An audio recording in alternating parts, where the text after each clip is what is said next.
Existe um momento, quando o sol desaparece em Orlando, em que a Universal deixa de parecer um parque temático. A música muda, a luz fica doente, a névoa cobre o chão como se alguma coisa estivesse tentando esconder as próprias pegadas. E as ruas, que algumas horas antes estavam cheias de famílias e personagens conhecidos, passam a pertencer a outra coisa. Você entra achando que vai visitar algumas casas mal assombradas, mas pouco a pouco percebe que aquelas casas se lembram uma das outras. Um nome aparece riscado numa parede, um símbolo retorna anos depois, uma cidade fictícia acumula tragédias demais para ser coincidência. E um palhaço morto, há décadas, continua sorrindo para você de cartazes, vitrines e pesadelos. Halloween Horror Nights não cresceu apenas porque aprendeu a dar sustos. Cresceu porque aprendeu a contar histórias como um universo compartilhado. Antes mesmo de universo compartilhado ser a palavra favorita de Hollywood. Hoje nós vamos voltar ao começo. A noite em que tudo ainda se chamava Fright Nights, ao nascimento dos personagens originais, a construção do lore, a chegada dos grandes filmes de terror, aos segredos escondidos nos cenários e ao fandom que transformou um evento sazonal em uma tradição investigada durante o ano inteiro. Porque em Halloween Horror Nights, o medo acaba quando você sai da casa. A história não.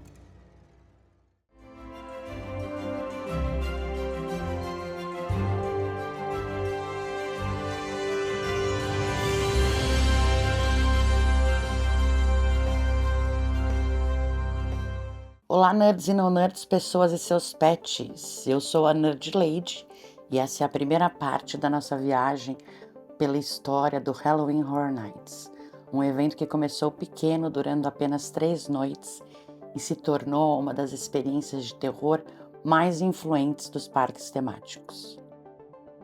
Antes da gente continuar, um aviso importante. O nosso foco principal desse vídeo é Orlando. O Halloween Horror Nights existe ou já existiu em diversas versões ao redor do mundo, incluindo Hollywood, Japão e Singapura.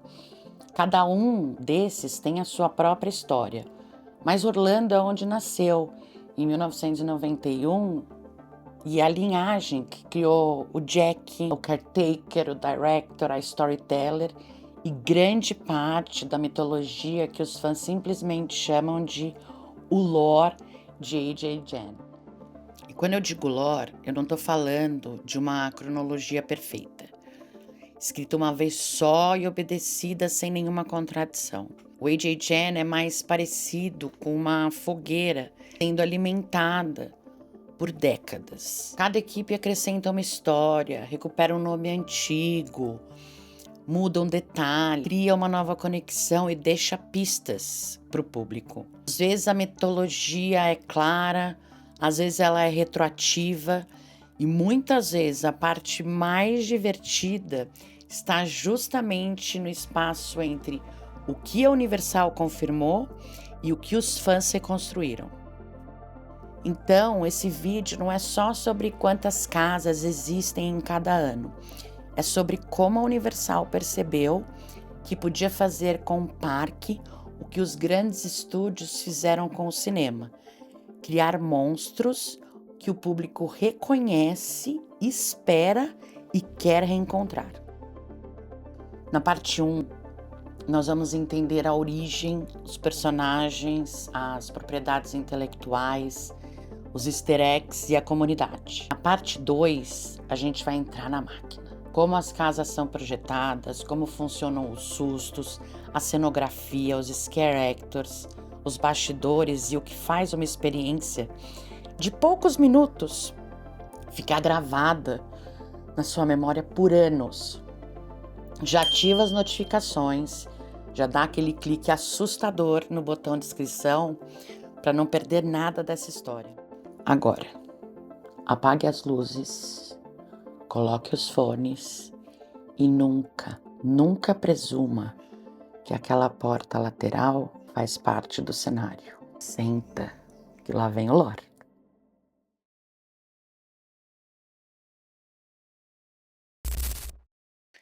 Para entender o Halloween Horror Nights, a gente precisa voltar antes de 1991. O nome Universal já carregava quase um século de associação ao horror. O Drácula, o Frankenstein, a múmia, o lobisomem, a noiva do Frankenstein não eram apenas personagens de filmes. Eles ajudaram a definir a aparência na imaginação popular.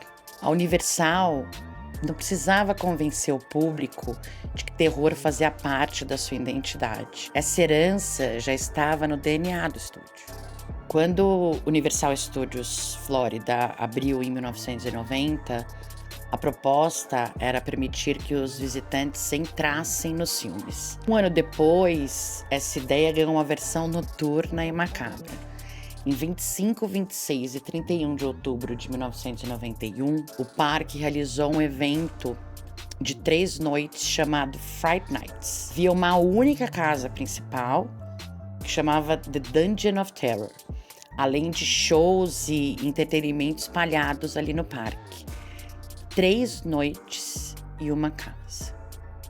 É difícil conciliar essa imagem de 3 noites e uma casa com o evento gigantesco que existe hoje. Mas a semente já estava ali. Usar a infraestrutura de um estúdio, de um parque temático, para transformar o espectador em personagem. No cinema, a câmera escolhe o que você vê. Numa casa de terror, você precisa caminhar até o monstro. No ano seguinte, o evento ganhou o nome de Halloween Horror Nights e foi divulgado como uma segunda edição do evento. A duração aumentou para 5 noites e o número de casas dobrou para 2. The Dungeon of Terror voltou e as criaturas atrás das paredes levou o evento a uma história ligada a um filme contemporâneo. Em 1993, já eram 7 noites e 3 casas, incluindo uma experiência no cenário do Bates Motel. Esse crescimento rápido revelou 2 forças que continuariam definindo o AJGN. A primeira era a força da propriedade intelectual.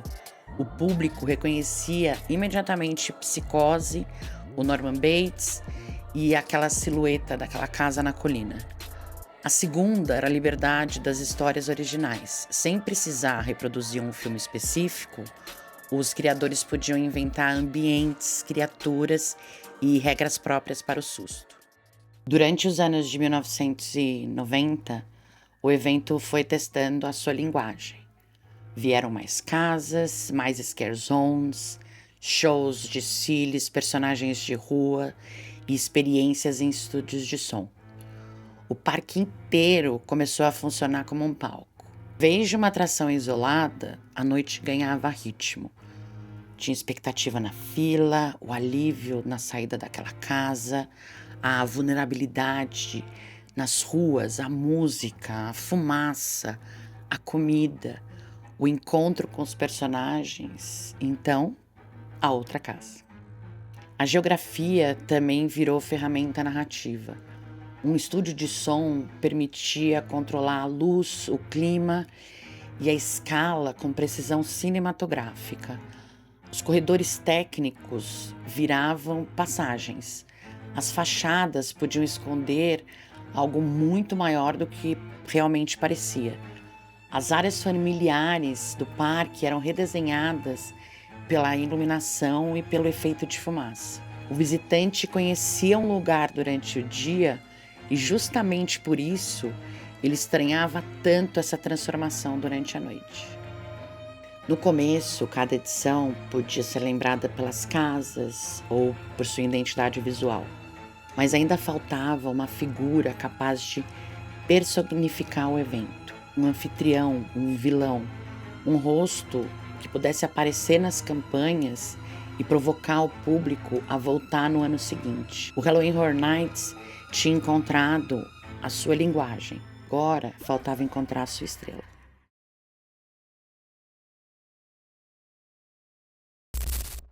No ano 2000, para a 10ª edição do evento, a Universal apresentou Jack the Clown.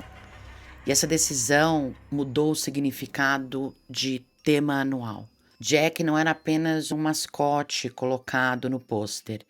Ele tinha nome, ele tinha aparência, personalidade e uma história violenta. Podia falar com o público, podia comandar shows, podia existir nas casas e nas ruas. Pela primeira vez, o evento pertencia a alguém. A história construída para Jack dizia que Jack Schmidt era um artista de circo conhecido como Jack the Clown.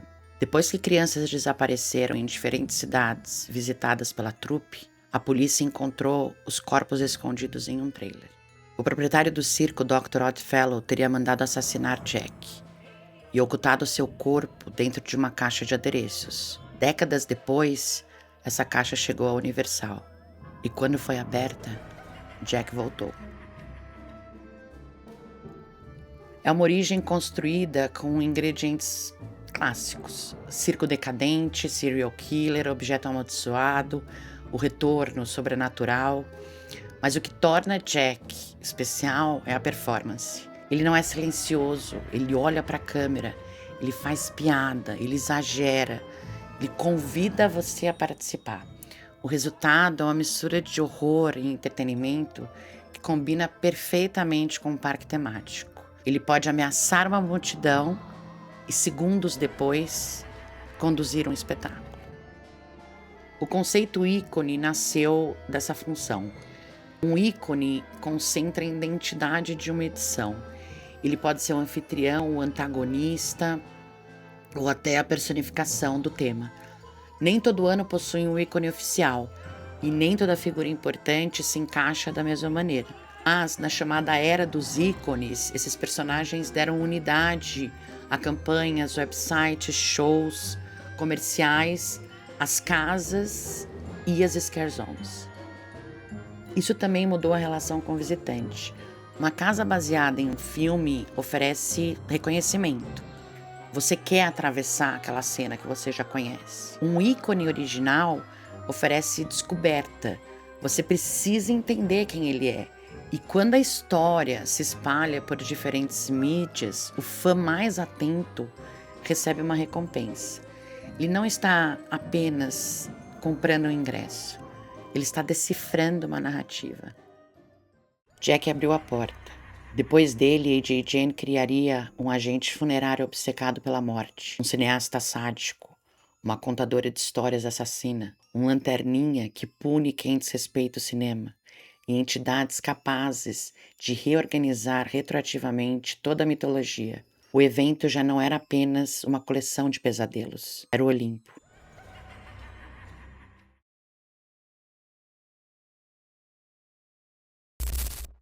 Em 2002, o Halloween Horror Nights saiu do Universal Studios e tomou o Island of Adventure. A edição Islands of Fear, ou Ilhas do Medo, transformava cada ilha em um território corrompido. No centro desse mundo estava o Dr. Albert Kane, o caretaker. Kane era apresentado como um agente funerário que ultrapassava a fronteira entre preparar os mortos e produzi-los. Sua casa, Scream House, levava os visitantes à propriedade e ao necrotério da família. O personagem tinha uma gravidade diferente da energia caótica do Jack. Menos showman, mais patriarca de uma dinastia apodrecida.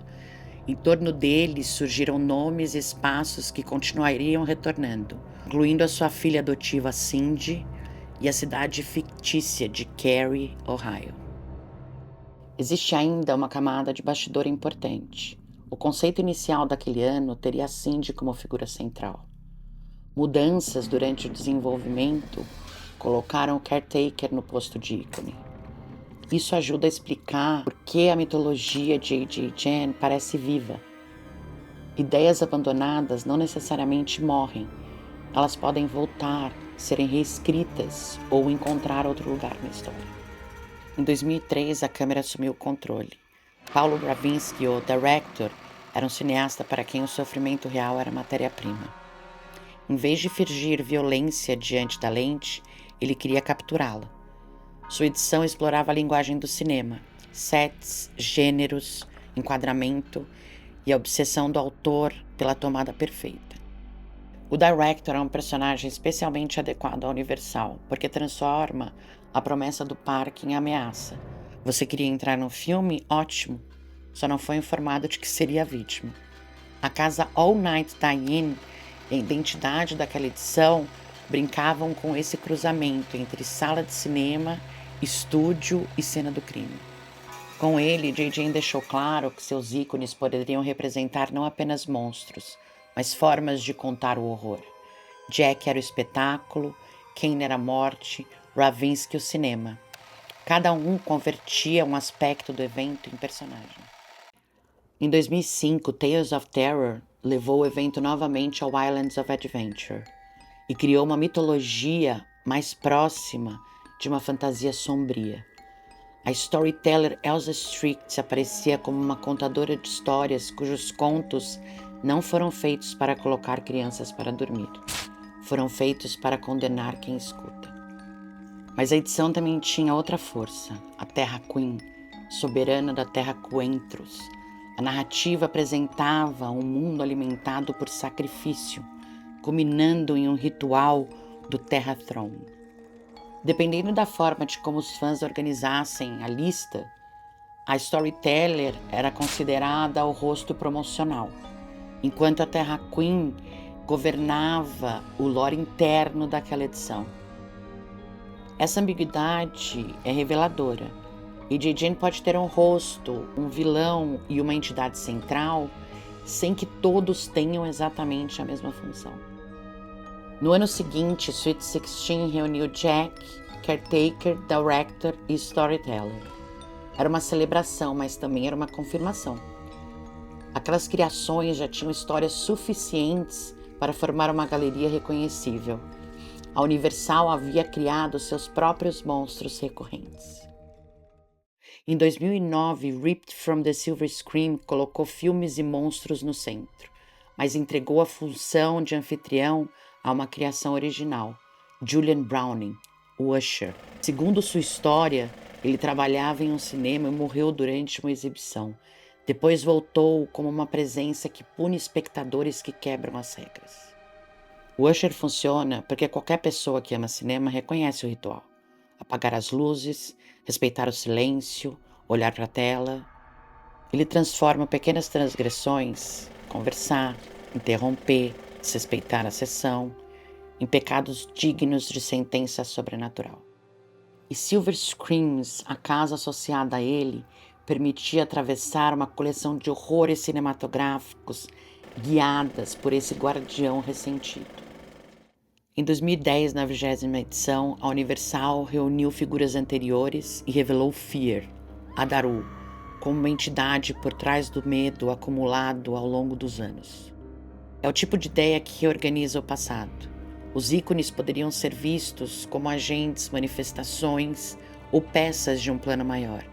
A celebração 20 Years of Fear transformou nostalgia em mitologia. Em 2011, Lady Luck personificou o acaso cruel. Sua lógica era simples e universal. Toda escolha tem um preço, e a sorte pode mudar de rosto no momento que você mais confia nela. Depois vieram outros personagens e estruturas narrativas importantes. Alguns oficialmente eram tratados como ícones, outros como rostos, antagonistas ou até favoritos dos fãs. A classificação varia porque a própria história do evento varia. E essa é uma regra útil para quem mergulha nesse lore. Não tente forçar tudo dentro de uma caixinha ou de uma enciclopédia perfeitamente estável. Bloody Mary, Chance, Cindy, Terra Queen, Fear, Lady Luck e tantos outros que ocupam lugares diferentes conforme a edição, a campanha e a fonte consultada. A continuidade existe, mas ela é teatral. Serve primeiro a experiência daquele ano e depois a longa memória do evento. Entre todas essas conexões, poucas fascinam tanto quanto Cary, Ohio. A cidade fictícia aparece repetidamente como cenário de crimes, instituições e desastres. Ela funciona como um ponto gravitacional do universo original de Orlando. Quando o nome de rua, uma empresa, uma escola ou uma família de Carrie reaparece, os fãs imediatamente procuram relações com casas antigas. Carrie não precisa estar no centro de toda edição para cumprir seu papel. Sua força vem da repetição. É o equivalente narrativo àquele objeto que você vê no fundo de vários filmes e começa a suspeitar que aquilo significa alguma coisa. A cidade oferece aos roteiristas um território compartilhado e ao público uma promessa. Se você prestar atenção, o passado pode estar escondido no cenário. É aqui que J. Jen se diferencia de uma simples sucessão de atrações sazonais. Casas são desmontadas, mas nomes sobrevivem, personagens voltam e objetos reaparecem. Um fã que visitou 10 anos antes enxerga uma camada que o estreante não enxerga. Os dois vão se divertir, e essa dupla leitura é uma das maiores armas do evento.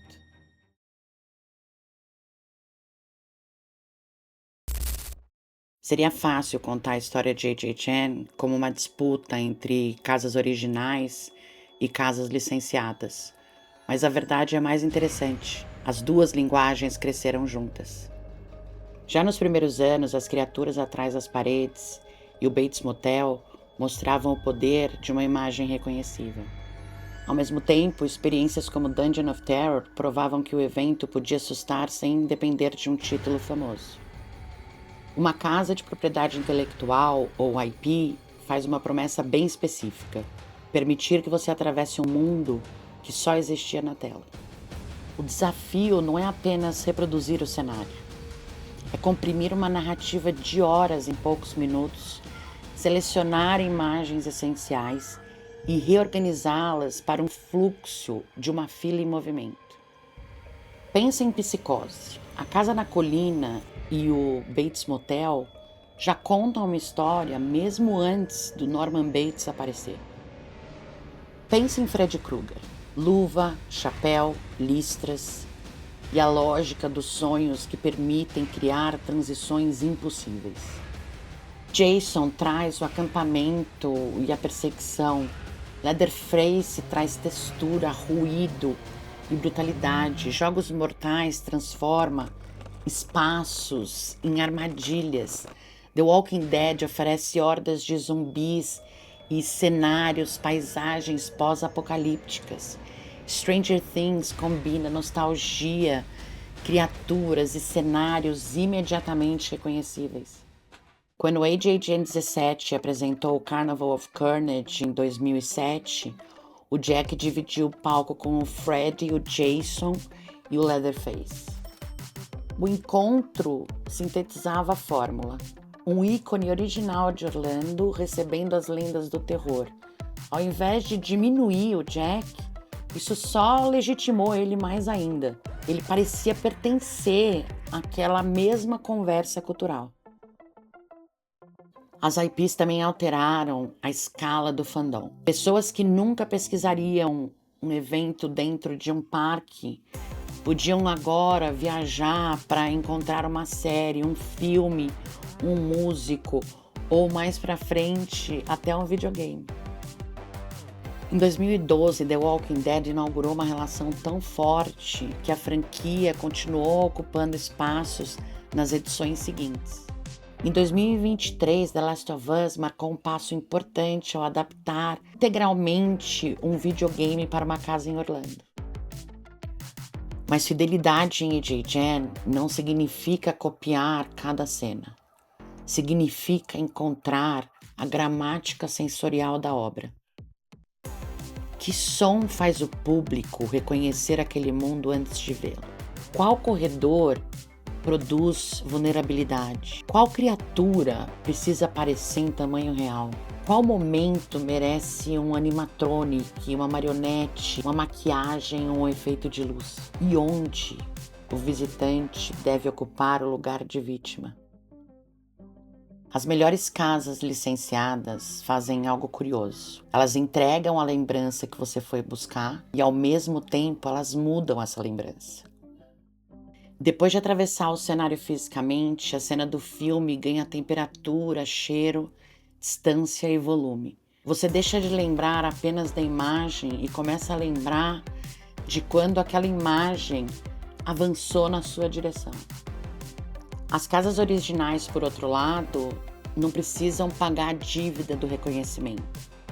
Elas podem esconder a criatura, mudar o período, inventar mitologias locais e surpreender quem não leu uma sinopse. Por isso, o equilíbrio entre IP e original não é um compromisso burocrático. É o motor criativo da noite. Você entra por causa de um nome famoso e pode sair dali obcecado por uma história que não existia antes daquele ano.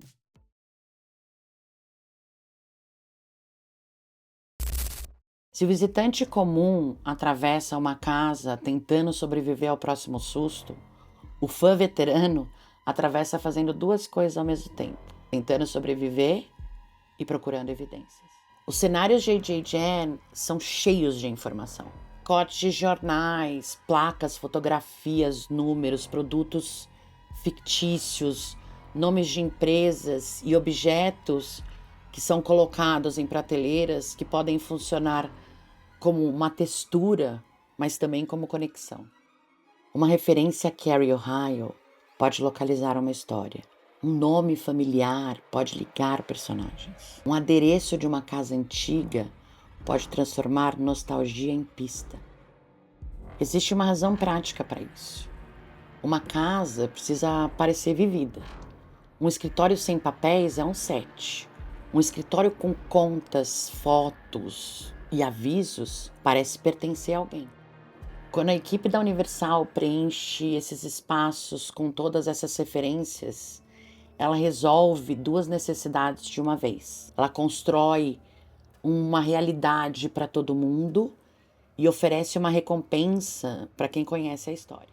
Esses easter eggs também preservam a memória de uma arte efêmera. Ao fim de cada temporada, as filas são desmontadas, os painéis saem, os atores mudam de papel e muitos cenários nunca mais serão vistos da mesma forma. Trazer de volta um personagem ou uma frase anos depois é uma maneira de dizer que aquela experiência ela não foi apagada. Ela entrou no arquivo emocional do evento.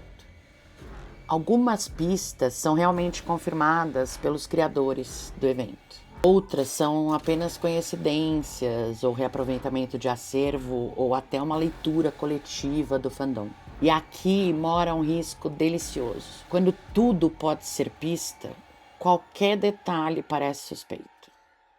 Por isso, uma boa investigação precisa separar em 3 categorias. Primeiro, o que a Universal declarou. Segundo, o que parece objetivamente no cenário ou na campanha. Terceiro, o que é teoria. Essa separação de categorias não estraga a magia. Pelo contrário, ela permite admirar o trabalho real sem transformar toda a hipótese em fato. E deixa ainda espaço para brincadeira.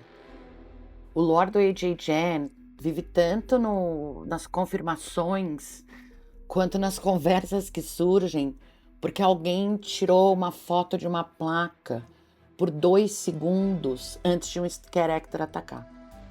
Os próprios websites e campanhas fizeram parte dessa brincadeira, dessa caça. Em diferentes anos, páginas, vídeos, mensagens, arquivos, experiências interativas ampliaram a história antes mesmo da abertura dos portões do evento. O fã podia começar a temporada meses antes, seguindo anúncios, decifrando símbolos e comparando informações. A casa era o clímax de uma narrativa que já estava acontecendo. Esse modelo ajuda a explicar por que as filas não são apenas filas para o fandom. São locais de observação. As tribute stores, que são as lojas tributo, não são apenas lojas, são exposições narrativas. Cardápios, embalagens, mercadorias podem carregar referências. Em AJ, produção, marketing e memória se misturam E qualquer superfície pode contar uma história.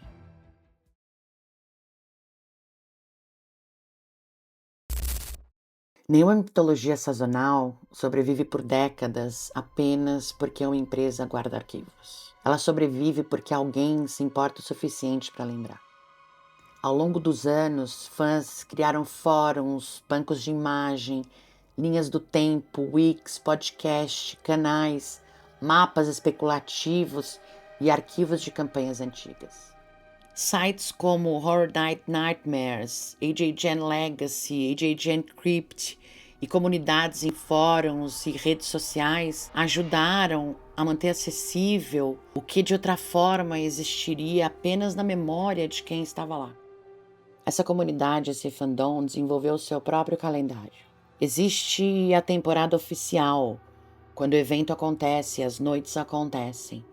E existe o off-season, o fora de temporada, que é quando começam os rumores, os anúncios, as especulações sobre as localizações, quem vai ser o IP do ano, os temas e os códigos em materiais promocionais.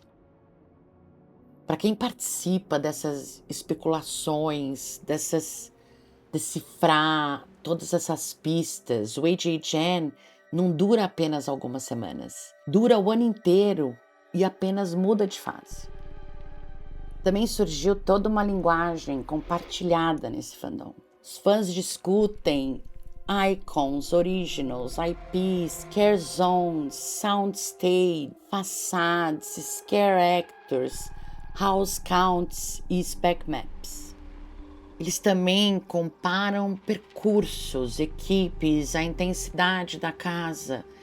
Eles guardam os mapas físicos, eles fotografam mercadoria, eles criam rankings impossíveis. E eles repetem a casa diversas vezes para enxergar o que eles perderam na primeira passagem.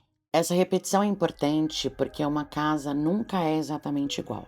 O timing dos atores muda, você pode estar olhando para o lado errado, um efeito pode pegar uma pessoa na sua frente, não você, ou em outra passagem, uma cena inteira pode se revelar. A experiência é projetada para o visitante, mas ela continua viva. E o fandom aprende a lê-la como performance e não como uma atração mecânica fixa. Os fãs também funcionam como uma memória crítica. Eles lembram personagens que ficaram ausentes, conceitos abandonados, campanhas digitais e detalhes que retornam. Quando a Universal traz um ícone de volta, a reação não depende apenas da aparência atual. Ela carrega anos de encontros, histórias e expectativa. Naturalmente, essa relação tem tensão.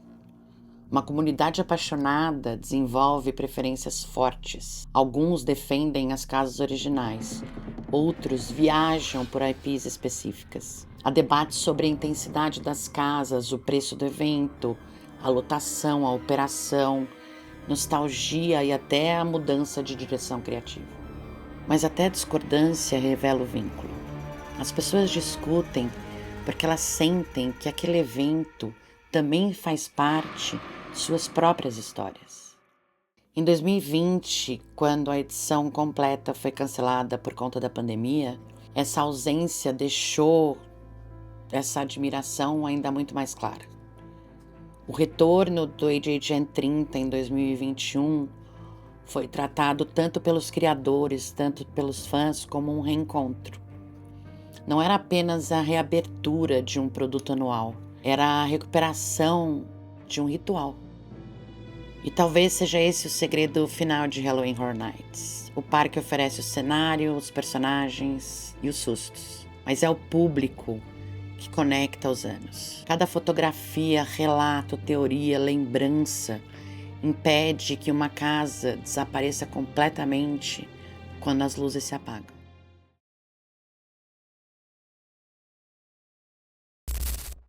Halloween Horror Nights nasceu em 1991 como Fright Nights. 3 noites, uma casa e uma ideia simples: colocar o visitante no meio do terror. Nos anos seguintes, a ideia cresceu, o parque virou palco, As casas ficaram mais ambiciosas, o cinema entrou pelos corredores e com Jack o evento descobriu que podia criar não apenas sustos, mas personagens capazes de voltar, envelhecer e carregar uma mitologia. Caretaker transformou a morte em legado familiar. O Director transformou a violência em filme. A Storyteller transformou histórias em armadilhas. O Usher transformou a sala de cinema em tribunal. E Cary, Ohio, virou o endereço para onde os pesadelos parecem sempre retornar. As propriedades intelectuais trouxeram mundos que o público já amava. As histórias originais deram ao evento uma identidade que ninguém mais podia copiar. Os easter eggs ensinaram os fãs a procurar. E os fãs garantiram que nada fosse realmente esquecido. Mas ainda falta responder a pergunta mais física de todas. Como se constrói o medo? Como uma equipe transforma um galpão vazio em uma casa viva? Como luz, cheiro, textura, maquiagem, fluxo e timing fazem o seu corpo reagir antes mesmo que sua cabeça entenda o que está acontecendo? É isso que nós vamos investigar no Halloween Horror Nights Parte 2, por dentro das casas, dos efeitos e da engenharia do medo. Você vive para a fumaça do gelo seco? Conta aqui nos comentários qual ícone ou edição que merece um vídeo inteiro. Ou se foi sua primeira visita no lore do Halloween Horror Nights, me diga qual história você quer explorar de personagens primeiro. Agora não esqueça de ativar o sininho, deixe seu like e dê aquele clique no botão de inscrição. Aproveita e compartilha com nerds, não nerds e por que não seus pets. Eu sou a Nerd Lady, até a próxima e quando as luzes apagarem, não olhe para trás.